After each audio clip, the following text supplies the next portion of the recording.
Vorrei continuare sul discorso storico che ha iniziato Federica. Non vi voglio riempire di nozioni, nel senso che non vi voglio riempire di migliaia di date che magari tornate a casa e ve le dimenticate. Voglio farvi un discorso, se possiamo dire, di cuore.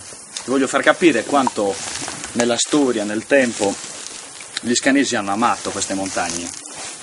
Le hanno amate davvero, le hanno difese col sangue, le hanno difese dai popoli invasori, le hanno difese dalle pretese dei feudatari, le hanno difese dagli angherii e dai soprusi dei paesi confinanti.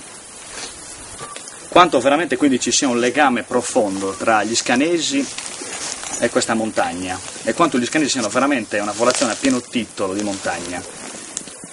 Vi farò brevemente una carrellata dicendovi: Federica ha parlato dell'età nuragica, dovrei parlare appunto dell'età romana.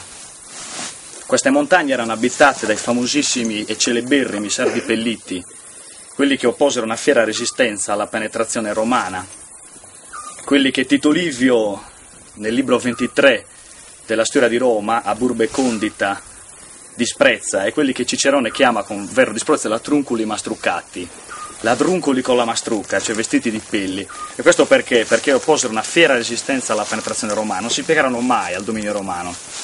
Scrive il Natale Sanna a riguardo nel Cammino dei Sardi: quando già le città costiere si erano piegate al conquistatore, si parla di Roma, e le armi romane avevano piegato le nazioni più ricche e più potenti, in Occidente e in Oriente, gli indigeni isolani, si parla di Sardi Pelliti, osavano contrastare la marcia dei padroni del mondo.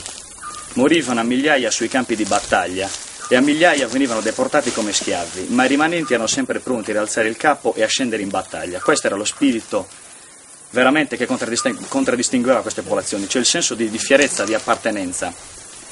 Dall'età romana, brevemente, parlare dell'età medievale. Alle entrate delle aree c'è una punta di montagna che si chiama Serra Iscolca, per chi ha fatto studi dell'età giudicale. La Scolca non era nient'altro che il confine, il limite del villaggio, che era appunto sorvegliato da una guardia armata. Il maggiore di Scolca altro non era che, insomma, l'odierno capo dei Barracelli, insomma, giusto per capirci. E abbiamo appunto qui una punta di montagna che si chiama Serra Iscolca, appunto confinante con Sant'Ulsurgia, appunto perché era un punto di confine dove appunto gli scanesi facevano la guardia armata per appunto controllare i confini.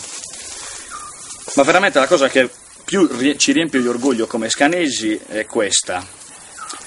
Noi sappiamo benissimo della rivolta di Giovanni Maria Angioy contro i piemontesi, le speranze di riscatto della Sardegna che appunto si erano concentrate intorno alla figura di Giovanni Maria Angioy, la speranza di creare uno Stato libero sardo, uno Stato libero dai soprusi dei feudatari. Bene, quando Giovanni Maria Angioy era stato tradito da tutti quanti ed era rimasto con solo 50 uomini, caricato dalla cavalleria del cavalier Marcello che proveniva da Cuglieri, da Don Giuseppe Passino di Maccomer con 500 uomini, da un altro corpo di cavalleria proveniente da Padria, gli unici che appunto rimasero a difendere Giovanni Maria Angioy furono gli scanesi, che lo guidarono da Sant'Ulsurgiu, lo portarono in direzione della Planargia. Dalla Planargia Giovanni Maria Angioy andò a Chiesi con appena 50 uomini, da lì si imbarcò a Porto Torres, da Porto Torres a Marsiglia e Moriesule in Francia.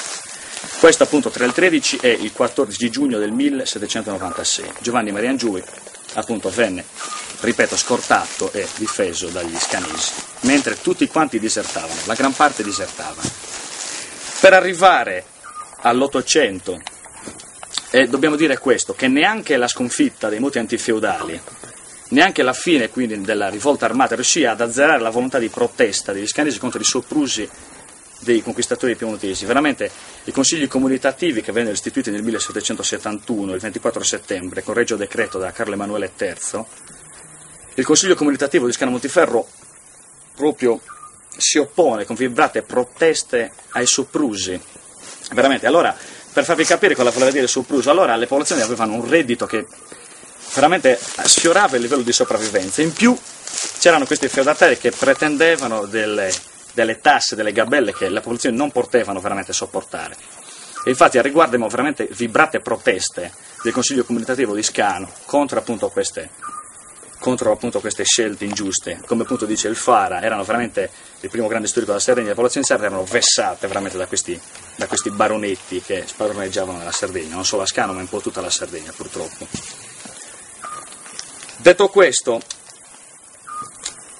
il filo conduttore, appunto, per questo non vi ho voluto riempire, avremmo potuto parlare veramente moltissimo, mille cose relative a questa montagna, ma vi volevo far capire soltanto questo: l'amore profondo che questa popolazione ha per la sua montagna, il senso di appartenenza e di fierezza che è riuscito a tramandare veramente nel tempo. Guardate, può essere sintetizzato da una poesia di Antonio Manunta, dove dice: canto fusti belle scano anticamente, da solfizzo stuo sonorada, fiero scadaian conservada, netta che esoro, pulida e lugente. Nel senso appunto di questa fierezza che avevano gli scanesi, di questo senso veramente profondo di appartenenza.